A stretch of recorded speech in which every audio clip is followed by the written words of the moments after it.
What is going on, guys?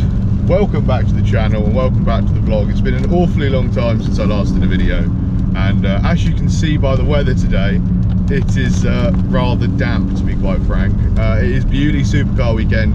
I'm meant to be working this weekend. I got the Saturday off so I could display the GTR, and big shout out to the fantastic guys at Aspect Detailing who gave this car a fantastic detail yesterday. Obviously it's now been ceramic coated by those guys, so it's super easy to wash and it's all hydrophobic and the water just rolls off it, which looks quite cool on the windscreen when it sort of just like flies off.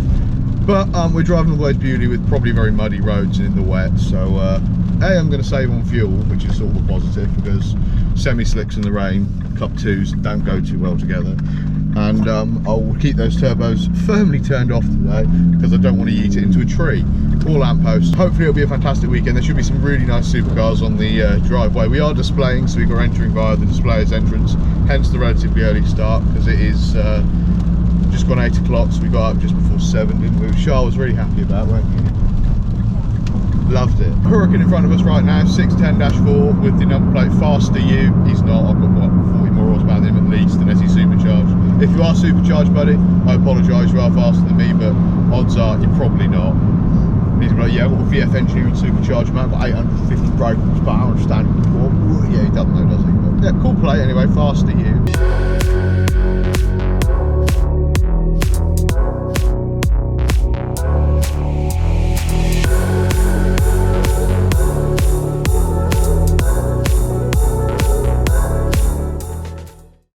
So guys, we have arrived. It was absolutely pouring it down, as you saw in the GoPro footage on the way down here, but we've arrived safe and sound, and miraculously the sun's come out and all the clouds are clearing up.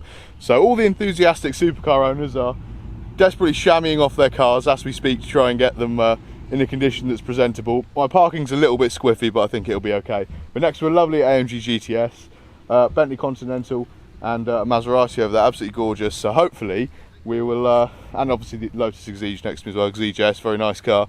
And I think a lot of people have been put off, so it's probably going to be a bit of a quieter show this year because of how rainy it was this morning, but I think that gives us an opportunity to pick out the gems, because with most of the paddocks empty, I think we're going to be able to actually have a proper walk around. It won't be too busy, and we'll be able to get up close and personal with a few more cars than we usually do. So hopefully it'll be a good year, and the supercar lawn promises to have some ridiculous cars on it. So without further ado, let's go have a look around and see what we can find.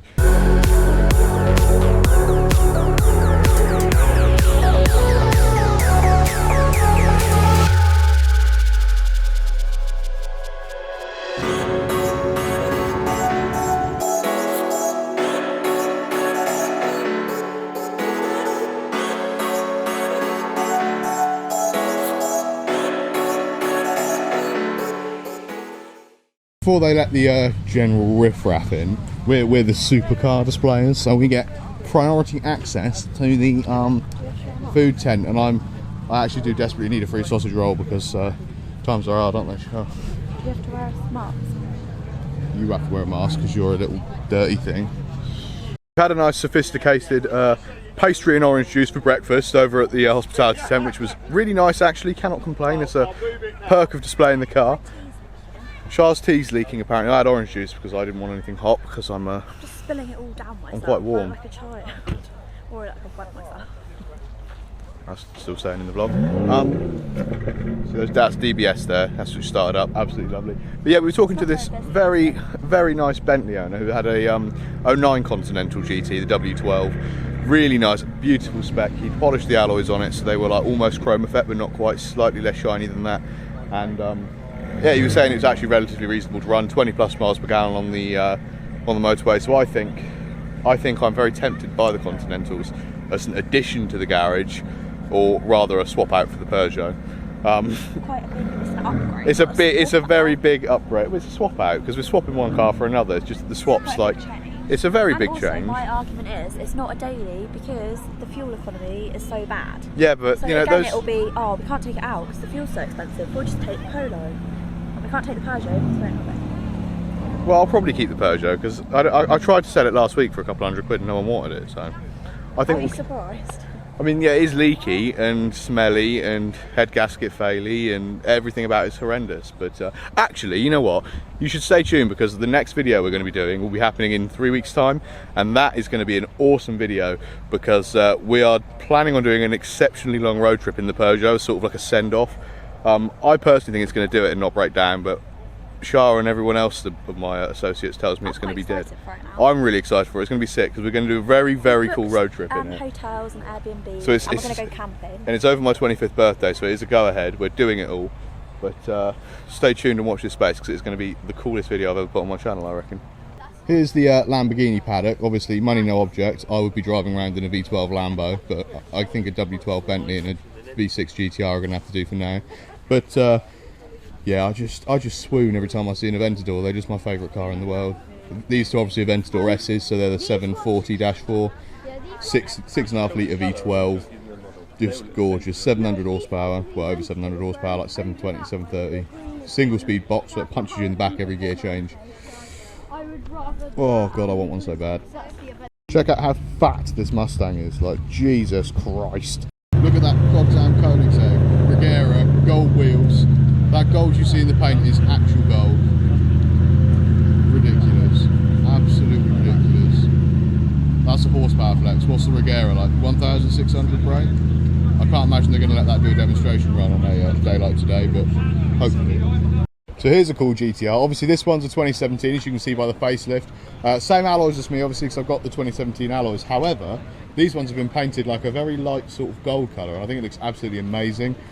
He's also, notable upgrades, he's obviously a Litchfield customer, because he's got the Litchfield carbon fibre diffuser at the front, which goes under just the GTR badge there.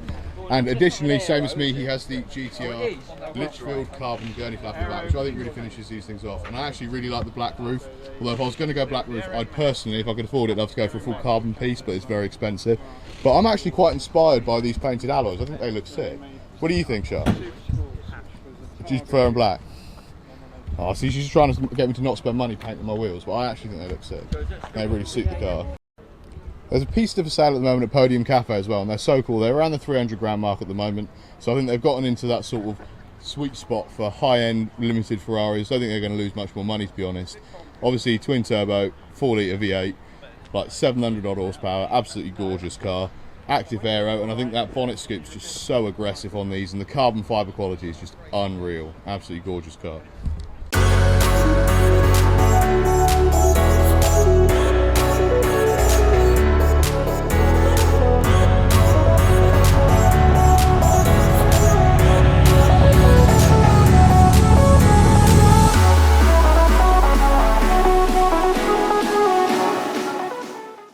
Obviously just saw that beautiful Countach rolling in, but actually these over here in the UK are quite rare. Obviously a Mustang GT350. This is a ready to race Mustang. You probably all saw on the Grand Tour when Jeremy Clarkson reviewed this. These are sick, but again over here really expensive to import, so you never see them. And all the others are standard GTs, but obviously Coyote badge on that one, show off the powertrain. I do appreciate that. They are cool, but supercars, no. Exceptionally nice muscle cars, definitely. Got a couple of Ultimas over here, pretty cool, changing the wheels out. But this was the Ford GT that we actually overtook on the way in. Very nice, gorgeous looking car. I love the Golf livery. I think if you get one of these, Golf livery is a must. Ferrari Roma and the new F8 has shown up. Very nice cars indeed. They look gorgeous.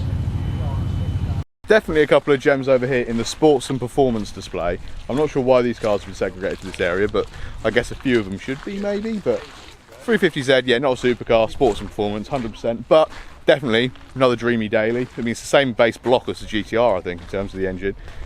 The new GR Supra, very cool car indeed, but there's a few gems over here that are definitely worth pointing out that I definitely think should probably be in the main supercar paddock. This is a very strange looking car. Do anyone actually recognise what it is? Because when I say it, you're going to kick yourself. It's obviously an MR2. Strange body kit on it, very nice wheels. And the whole thing's sort of like decorated out. The interior is all like Alcantara and carbon. Flat bottom steering wheel looks awesome. But yeah, the headlights and the rear lights are the only real giveaway. This is an MR2, but it looks absolutely sick. I really like that. That new Supra is also quite tasty. Obviously B58 engine, straight 6 with a 3 litre. If you can get one of these, whack a turbo on and decat it, you can easily get like 700-800 brake out of the stock block, which is mental. 350Z. I think that's what Char's going to get next. I'm going to try and convince her. Right? That's what Char wants to get next, but can't afford. It's just a So fuel. if you buy it for me, then that'll be brilliant. Well, I've got to buy it for you. Can I find the crustiest one ever and just give it to you? Like £2 like Cat S write-off for structural damage. And the McLaren lineup always just looks like a load of Skittles. Absolutely awesome. I really like the 570Ss because they've got carbon ceramic brakes. You never really got to worry about brake replacements. And they've dropped to like the £80,000-90,000 mark. With a Litchfield remap on the ECU, you're talking like 650 brake. I just think they're a hell of a lot of car for the money. And if you're looking into like your first supercar, definitely one you should consider. Pretty reliable powertrain, can't really complain. But I'd really like a 720S. I saw a 600 LT on the road yesterday actually, which surprised me a bit. Quite a few 570Ss here. But yeah, the 720S, literally just a remap, keeping the cats in the car and everything on the standard turbos. You can get like 840 brake horsepower out of one of these to the rear wheels, which would just be absolutely nuts.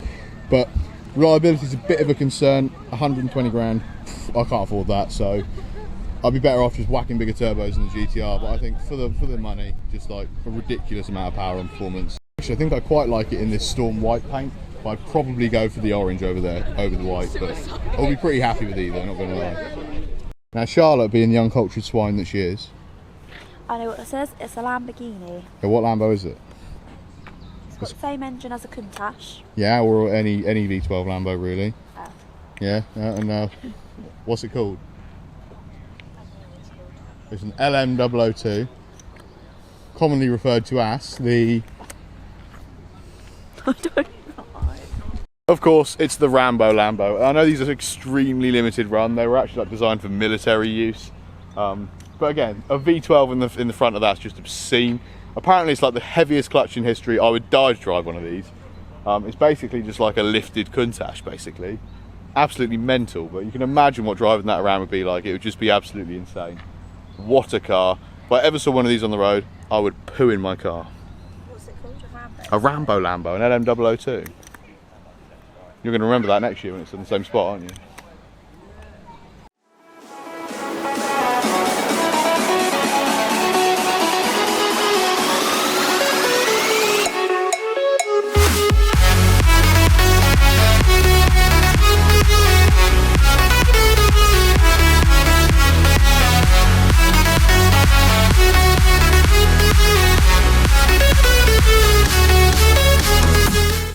So Charlotte, what is this Ferrari here?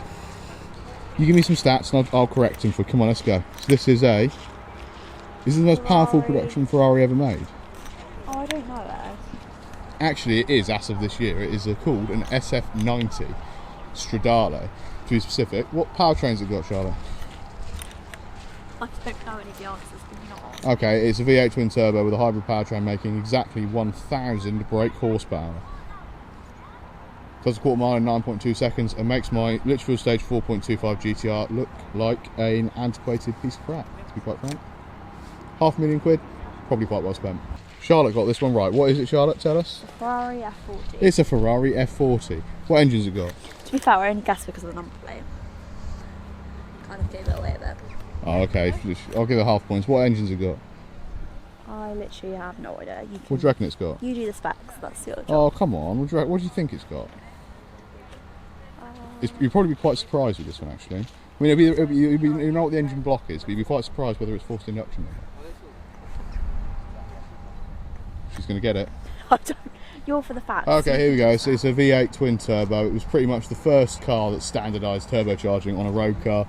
These are worth like silly amounts of money now. You're talking like £1 million, probably £1 million plus, depending on the specification and condition. Things that are special about the F40, like I said, turbocharged. I love the Centerlock alloys on it. But as you can see on the wing, probably even through the camera, if it's an original and it has the original paint on it, the paint is so thin that you can actually see the carbon weave through the paint. Absolutely gorgeous. A lot of these have aftermarket sort of fire extinguisher systems installed because they are known to go up in flames, and that would be a pretty expensive day out if you set fire to a £1 million F40. Gorgeous, obviously designed by Pininfarina. Absolute automotive icon, and money no objects, probably the classic car I'd choose to rock around in. I thought she said, is he your dad? And I was like, no, he's not my dad. Right, here's the car I'm most excited for. Koenigsegg Regera. Actually, I think it is the only Koenigsegg here this year, which is not really a bad thing. Any day you see a Koenigsegg's awesome. Of course, if you can see the carbon weave down the side of the car there, that is actual gold leaf in the carbon weave to give it that awesome gold pearly effect. Yeah, that is actual gold, yeah. So also, see the full carbon wing on the back, really nice gold alloys. It's just a ridiculous car. I'm pretty sure these are like quad turbocharged V8s. The Regera, off the top of my head, is like 1600 brake horsepower, hybrid powertrain, and I don't think that the Regera actually has a gearbox. I think it has like just a single torque converter that goes from like 0 to 300 mile an hour at the top end of the overdrive. Just absolutely ridiculous. I don't really understand any of that stuff, but if you're a mechanic, please explain these things in the comments. Even though we've seen the SF90 Stradale over there, which is currently the fastest Ferrari ever produced, the LaFerrari is a close second place. Obviously also a hybrid powertrain, but it's a V12, gorgeous car, and extremely limited. Silly amounts of money, several £1 million, although I'd probably still rather have the F40, but let me know what you guys would pick out the two in the comments below. Probably my second favourite car on the lawn after the Koenigsegg, the Lamborghini Miura. Now this is the original supercar. We're talking mid-engined V12. However, it's actually longitudinally mounted. So it was the first car that sort of standardised this sort of mid-engine layout. So therefore it is sort of the granddaddy of all supercars and why events like this even exist. So a really important icon and a piece of automotive history. What a car.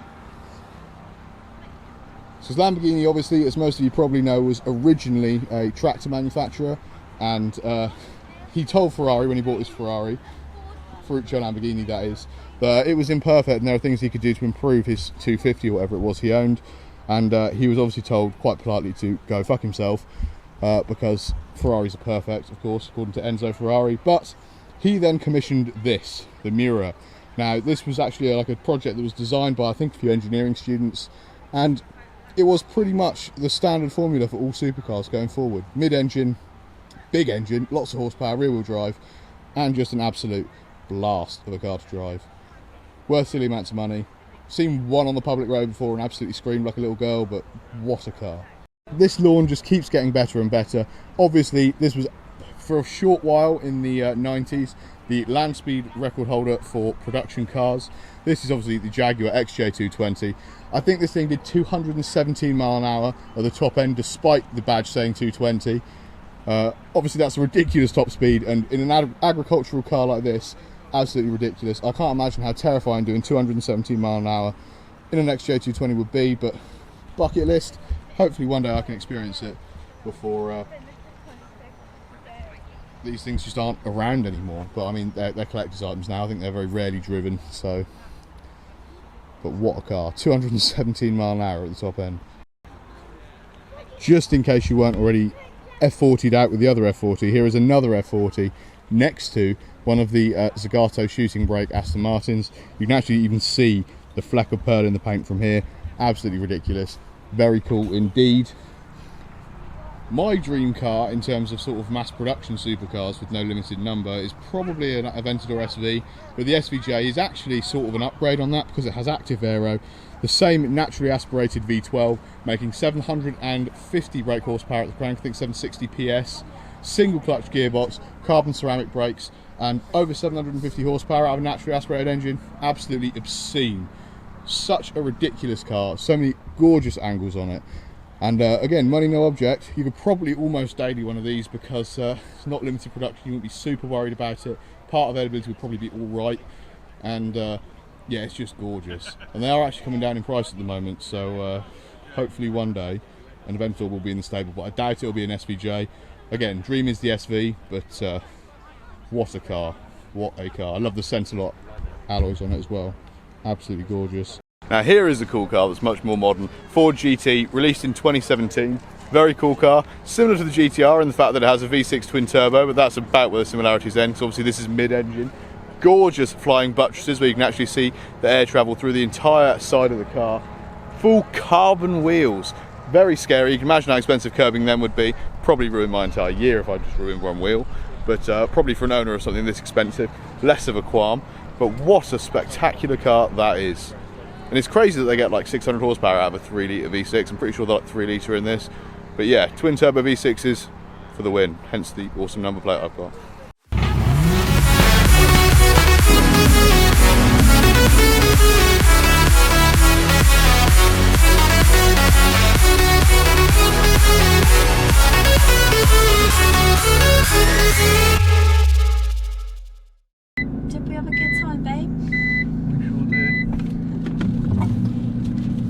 Well, the weather got a bit bad. We made it back in one piece and headed out a little early because the crowd was getting pretty big and rain was getting pretty heavy as well.